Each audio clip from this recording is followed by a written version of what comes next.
Pues muchas gracias por la presentación y buenos días a todos. En los siguientes minutos a Rosa y a mí nos gustaría compartir con ustedes una conversación en la que vamos a lanzar algunas reflexiones sobre un concepto tan amplio y con tantísimo recorrido como es la innovación en las empresas.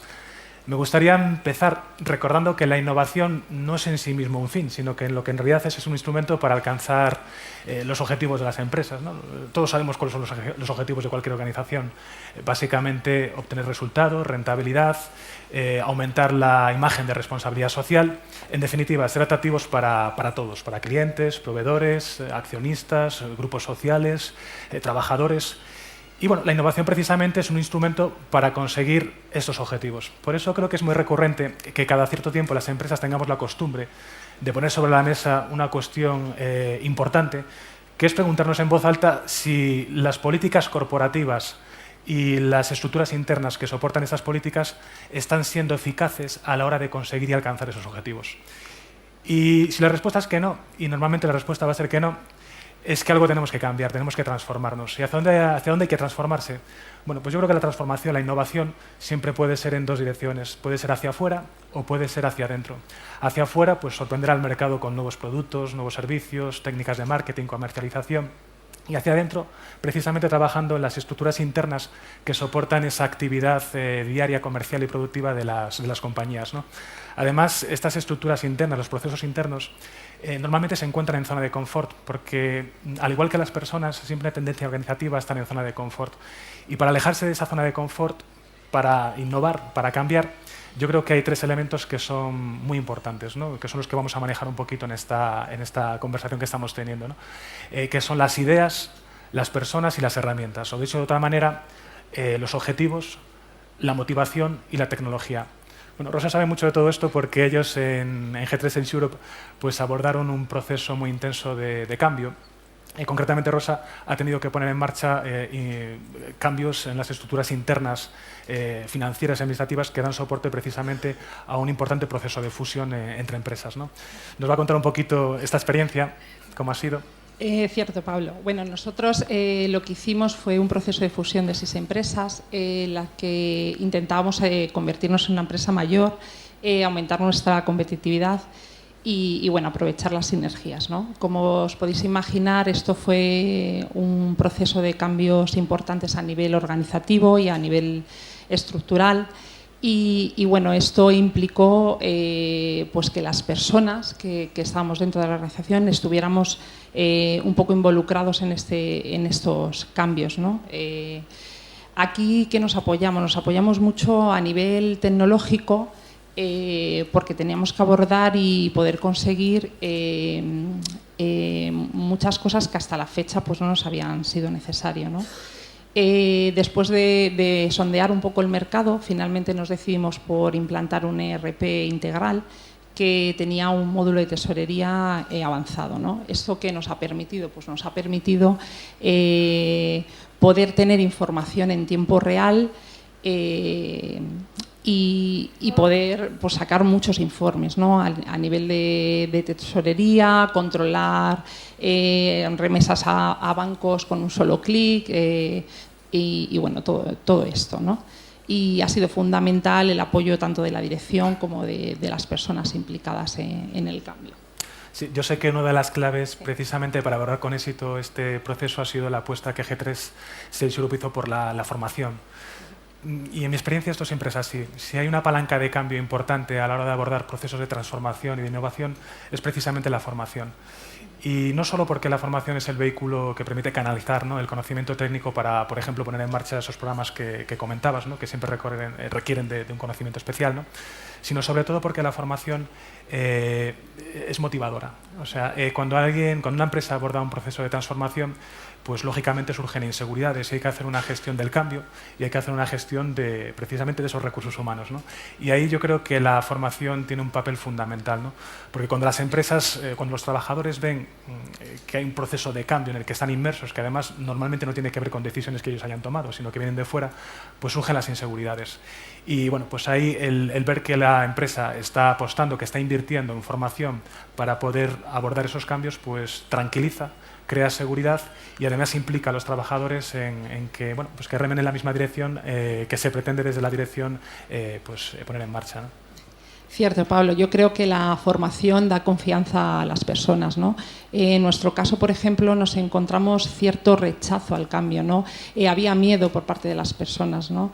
Muchas veces nos acomodamos, nos encontramos trabajando de la misma manera durante muchos años, con los mismos programas informáticos, etcétera. Entonces, cuando nos viene un proceso de transformación de este tipo, a veces lo abordamos con miedo, ¿no? Entonces, ahí la formación sí es importante para que las personas se sientan seguras y conformes con estos cambios. Sí, yo creo además que además de trabajar en la formación como una forma de motivar a los equipos de trabajo, hay otro factor también muy importante a la hora de hacer efectiva un proceso de transformación dentro de una compañía. Y es que hay que trabajar de forma muy concienzuda y transversal todo lo que tiene que ver con reposicionar esas estructuras internas, concretamente los departamentos financieros y administrativos de las compañías, dentro de la propia empresa.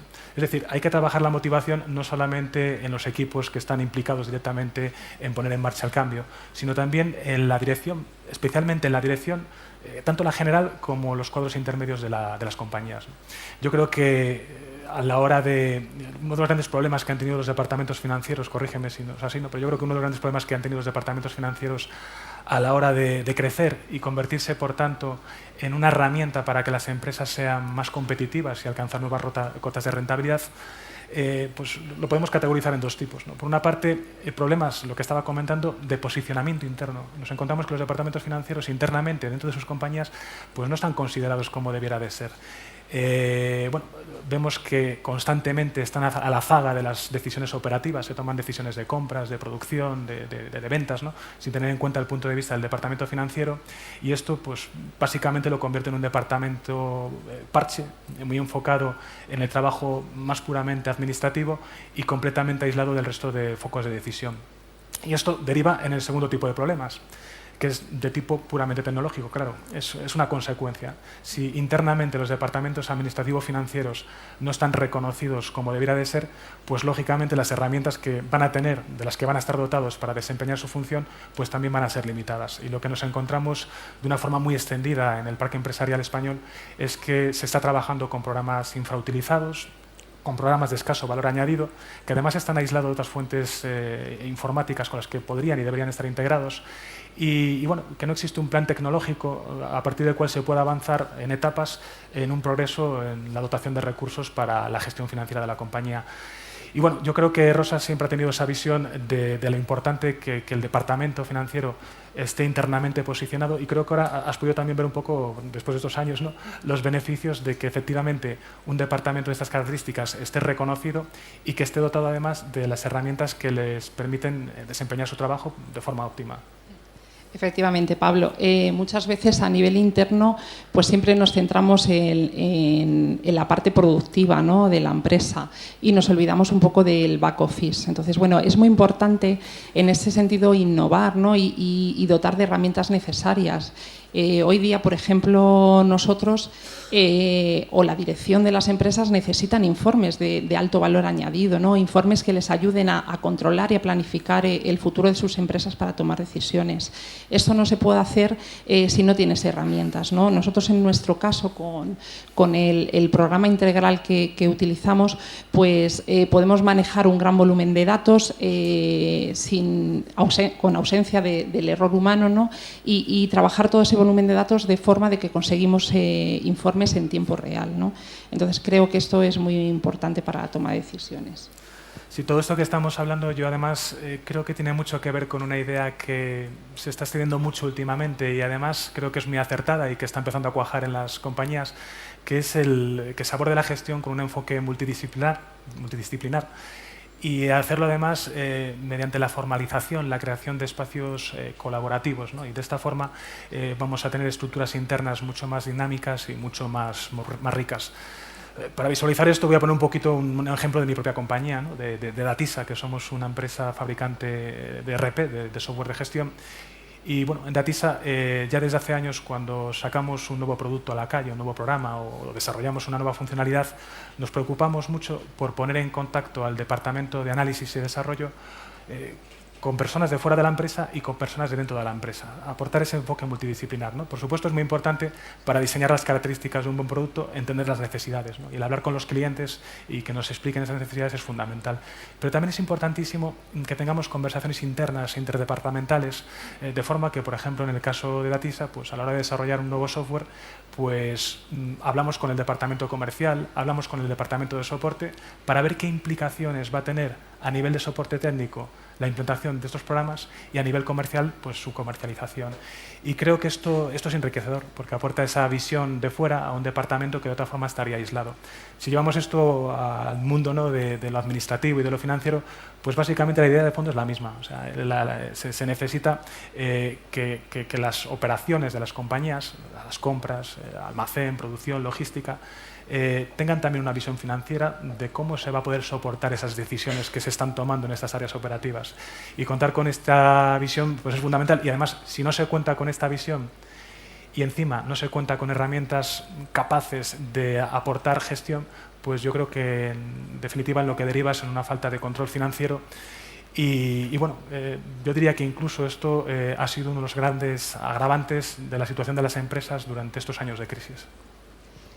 Pues sí, Pablo. En las empresas tenemos que trabajar mano a mano con el resto de los departamentos, ¿no? Y a la hora de tomar decisiones como comprar una nueva máquina o alguna inversión, pues tenemos que estar un poco también pensando en el departamento financiero y prever que nuestros flujos de caja nos van a permitir eso, ¿no? Muchas veces nos centramos en aumentar las ventas, en incrementar nuestro volumen de negocio y nos olvidamos un poco de hacer una contabilidad analítica, ¿no? Y de comprobar que efectivamente esas ventas se están haciendo con la máxima productividad y rentabilidad. Entonces, bueno, en la época de crisis sí es cierto que hemos aprendido un poco que todos estos elementos los tenemos que controlar. Sí, efectivamente yo creo que en la crisis uno de los efectos positivos que ha tenido es que este posicionamiento de los departamentos internos, ¿no?, de logística, administración, finanzas, ha mejorado, ha cambiado a mejor y yo creo que de forma importante. Yo me reúno muy a menudo con empresas que nos cuentan cómo han comprendido perfectamente que sus problemas durante todos estos años no solamente han tenido que ver con una caída de la demanda o con la dificultad de acceso al crédito, ¿no?, en los bancos, sino también y muy especialmente con la falta de un control y de una planificación financiera que les permite soportar toda esa coyuntura. Claro, y además ha servido no solamente para que entendiesen sus problemas durante la crisis, sino también los problemas que tenían durante la época de bonanzas, porque en época de bonanza y en época de resultados positivos también se tienen problemas de equilibrio financiero que tienen que ver fundamentalmente con la gestión del circulante. El problema del circulante, que es un término muy contable, en realidad es algo muy sencillo de explicar en su enunciado como problema, al menos, otra cosa son las soluciones, ¿no? Pero bueno, básicamente consiste en que la actividad comercial de las empresas es algo tremendamente elástico, mientras que la estructura financiera que soporta esa actividad comercial es tremendamente rígida, ¿no? Entonces hay un conflicto entre esos dos bloques, ¿no? ¿Por qué es elástica la actividad comercial? Bueno, pues porque podemos observar cómo en periodos de tiempo cortos, relativamente cortos, pues se pueden disparar las ventas. Y se pueden disparar por muchas razones. Por ejemplo, que nos veamos inmersos en una burbuja. O, por ejemplo, que el tipo de cambio no sea favorable, que desaparezcan competidores, que haya políticas de gasto público expansivas. Bueno, en definitiva, un montón de cosas, ¿no? Y también, con la misma rapidez, incluso más rápido, podemos sentir cómo las ventas caen rápidamente, ¿no?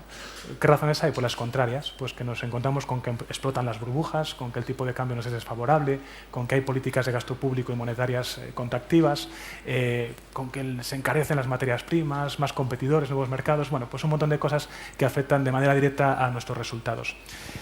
Y durante todo este tiempo, la estructura financiera sigue siendo rígida. El fondo de maniobra, los préstamos, las líneas de descuento, todo aquello que hemos puesto en marcha para dar soporte está más o menos parado mientras todo eso está evolucionando, ¿no? Y se crean gaps, se crean agujeros. ¿Cuál es la manera de cubrir esos agujeros? Bueno, pues precisamente recurriendo a tecnología que nos permita previsualizar los problemas financieros que se nos vienen encima para poder tomar soluciones tanto desde el punto de vista financiero como también desde el punto de vista operativo. Es decir, si tenemos un problema de ingresos, de flujo de caja, pues seguramente será porque en la parte de la venta pues nos está actuando correctamente, ¿no? Pues sí, Pablo. Parece ser en las épocas de bonanza hay una relajación en el control presupuestario. Como todo va bien, pues parece que no tenemos que controlar nada, ¿no? Entonces, bueno, sí que hemos visto que cuando hay una caída importante de las ventas, se reducen los márgenes, nos falta algo de anticipación. Entonces, aquí nos tenemos que dotar de herramientas que nos permitan planificar y controlar qué es lo que va a pasar en futuro, ¿no? Recurrir a informes de planificación financiera, de cash flow, de análisis de desviaciones, poder tener una serie histórica y poder sacar qué es lo que va a pasar en el futuro para poder adaptarnos un poco a la demanda, ¿no?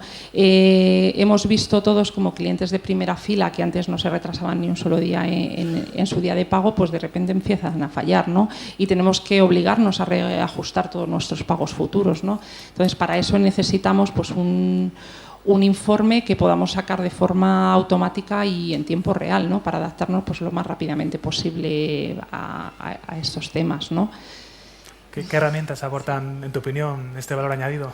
Bueno, ahora mismo tenemos un montón de herramientas, ¿no? Ya las he citado un poco brevemente, ¿no? Pero básicamente pues, son la contabilidad analítica, el control presupuestario, poder sacar previsiones de todo tipo, de flujos de caja, de previsiones de cobros, de previsiones de pago, un poco todo esto, ¿no? La posibilidad también de tener una conexión remota, ¿no? Que desde nuestra propia casa o otras delegaciones podamos acceder a la información. Y bueno, creo que todo esto es fundamental para poder prever el futuro, planificar y tener éxito, ¿no? en el futuro de nuestras empresas. Has hablado en algún momento, y yo también creo, del dato, ¿no? De la importancia del dato informático, del fichero. Y la verdad es que creo que merece la pena detenerse un poquito en esto, porque vivimos en una época privilegiada en ese sentido, ¿no? De hecho, algunos la denominan la era del dato, y además vemos cómo pululan por todas partes herramientas, en ese sentido, herramientas de Big Data, ¿no? Porque actualmente hoy, desde nuestros equipos informáticos, tenemos la capacidad de acceder y bajar información informática tanto estructurada como desestructurada, ¿no? Que es todo lo que tiene que ver con todo este mundo del Big Data que tanto se está trabajando hoy en día.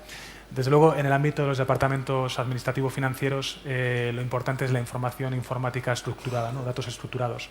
Y hoy en día contamos con unos recursos que eran impensables hace 20 años. Por ejemplo, hablabas antes de técnicas de conciliación automática. Hoy en día hay una serie de ficheros normalizados por la Asociación Española de Banca, por la SEPA, ¿no? Que nos permiten, pues, por ejemplo, bajarnos ficheros bancarios a nuestros sistemas de forma que los programas concilian y contabilizan automáticamente.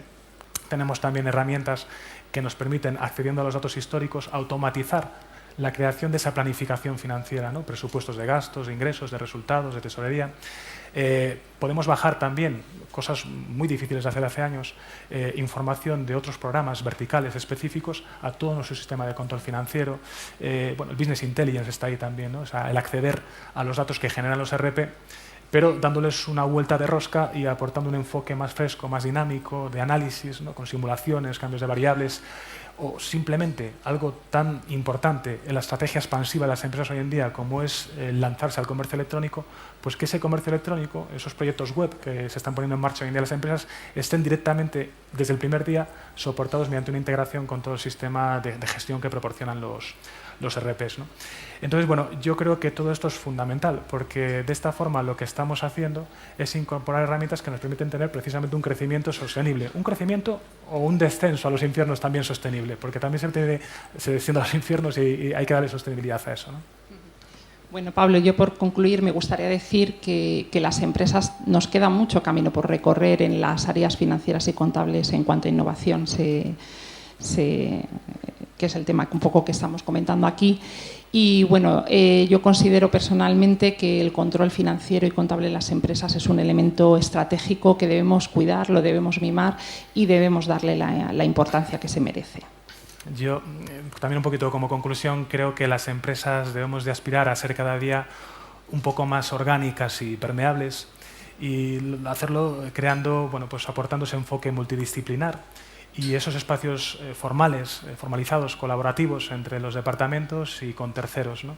De forma que de esta manera pues podamos conocer mejor nuestra propia realidad y también la realidad de los mercados. Creo que conocer nuestras fortalezas y nuestras debilidades es lo que nos va a permitir ver cuáles son las innovaciones que necesitamos traer a nuestras organizaciones, cómo transformar esos procesos internos que soportan nuestra actividad diaria Y bueno, yo creo que la clave en ese sentido es hacer una inversión en capital humano y hacer una inversión en tecnología, o sea, disponer de un plan de recursos humanos y disponer de un proyecto tecnológico. Porque lo que hacemos cuando invertimos en capital humano y en tecnología es precisamente eso, capitalizarnos. Estamos fortaleciendo, robusteciendo nuestra estructura productiva de forma que somos más productivos y al mismo tiempo nos hacemos más competitivos. Y creo que esta es la manera de entrar por una senda de competitividad que al mismo tiempo sea sostenible. Muchísimas gracias. Muchas gracias.